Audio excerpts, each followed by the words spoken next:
प्यारे बच्चों, math class 9 worksheet number 48 आंकड़ों का संग्रह आपकी बुक का चैप्टर नंबर 14 है। इसको हम सांख्यिकी भी कहते हैं।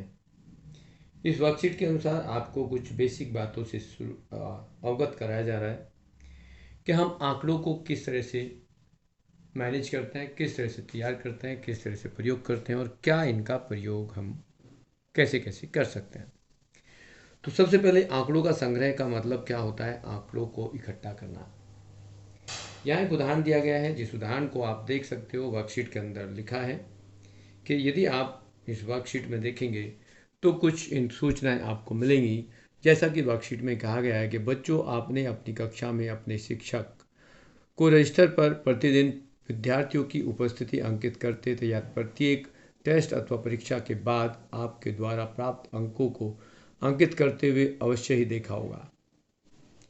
इसी प्रकार अपने क्रिकेट के स्कोर बोर्ड को भी अवश्य देखा होगा।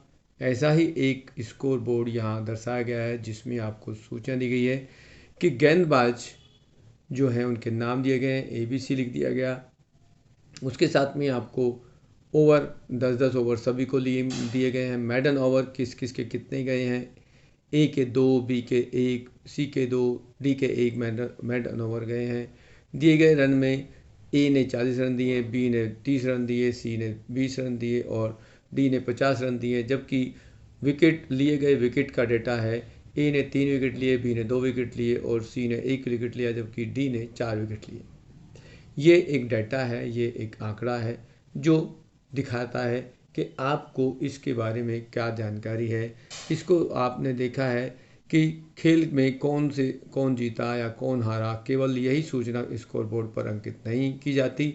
स्कोर बोर्ड से आप खेल के बारे में कुछ और भी अति उपयोगी सूचनाएं प्राप्त कर लेते हैं, जो उतनी ही महत्वपूर्ण होती हैं। उदाहरण आप यह ज्ञात कर सकते हैं कि सबसे अधिक रन बनाने वाले खिलाड़ी ने कितना समय लिया और कितनी गेंदों का सामना किया। प्रतिदिन हमें तथ्यों, संख्याओं, अंकों, सारणियों, आलेखों आदि के रूप में विभिन्न प्रकार की सूचनाएं देखने को मिलती रहती हैं।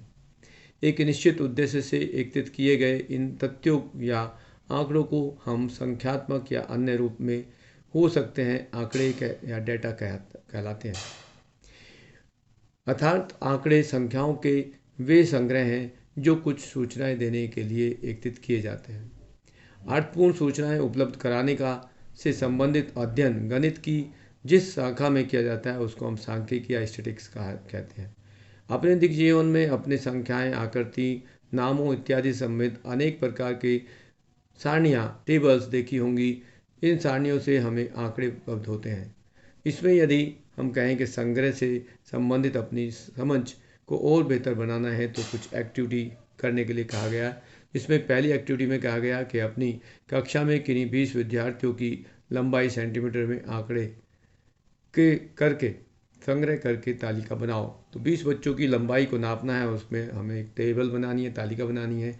दूसरा क्रियाकलाप में दिया गया कि अपनी ऑनलाइन कक्षा में पिछले एक सप्ताह में उपस्थित रहे विद्यार्थियों की संख्या में आंकड़े संग्रह करने का तालिका बनाओ। तो पहला जो आप खुद काम कर रहे हो उसको कहते हैं प्राथमिक आंकड़े, और दूसरे जो आपको मिले हैं, आप स्कूल के किसी भी तरह से आप प्राप्त करते हैं, उनको कहते हैं गौण या सेकेंडरी डाटा। आपके पास जो क्वेश्चन है उसमें कहा गया है इन आंकड़ों में 2 उदाहरण दीजिए जिन्हें आप अवश्य अपने दैनिक जीवन में एकत्रित कर सकते हैं। तो यहाँ आप अपने क्वेश्चनों को देख सकते हैं कि आप उनमें क्या क्या चीज़ दे सकते हैं और कैसे उनको एकत्रित कर सकते हैं। तो यहाँ सबसे पहले आप देखेंगे कि क्लास में यदि आप हैं तो यहाँ एक एक्टिविटी दी गई आपको कि 20 बच्चों की ऊंचाई नापनी है। यहाँ दूसरी एक्टिविटी ये हो सकती है कि आप अपने क्लास के 20 बच्चों का वेट नाप लीजिए। आप अपने घर में जितने 4, 5, 6 मेंबर हैं उनकी हाइट नाप लीजिए। आप अपने घर में जितने मेंबर हैं उनका वेट नाप लीजिए। आप अपने घर में जितने लोग हैं उनको जनरल आप डेली कितना खाना खाते हैं उसका वेट नाप सकते हैं। आप के लिए कितना पानी की आवश्यकता है डेली, उसमें ये डाटा आपके रोज़ अपनी ज़िंदगी में आने वाले बहुत सारे प्रयोगों को इस तरह से तैयार कर सकते हो।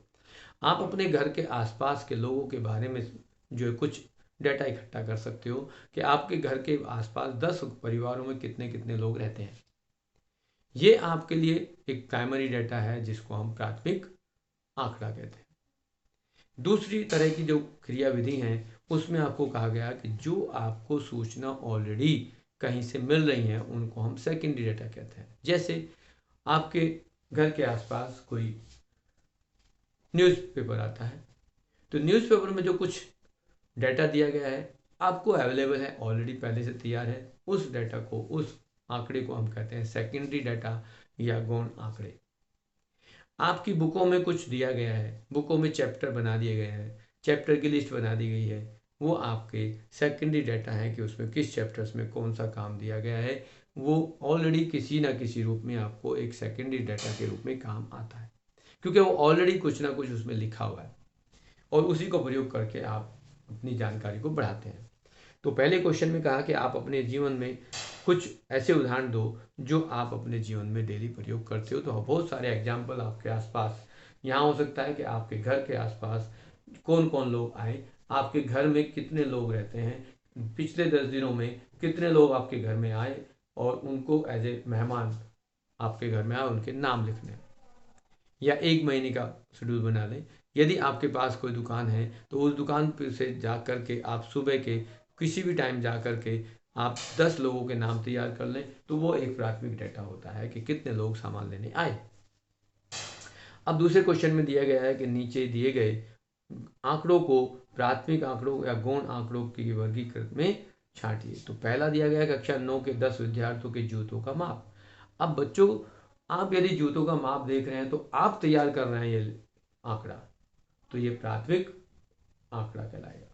दूसरे में कहा जा रहा है अपने किन्हीं 20 मित्रों के रक्त समूह लिखिए।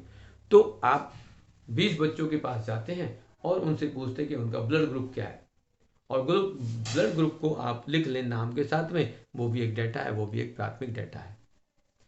अपनी कक्षा मित्रों के परिवारों के सदस्यों की संख्या।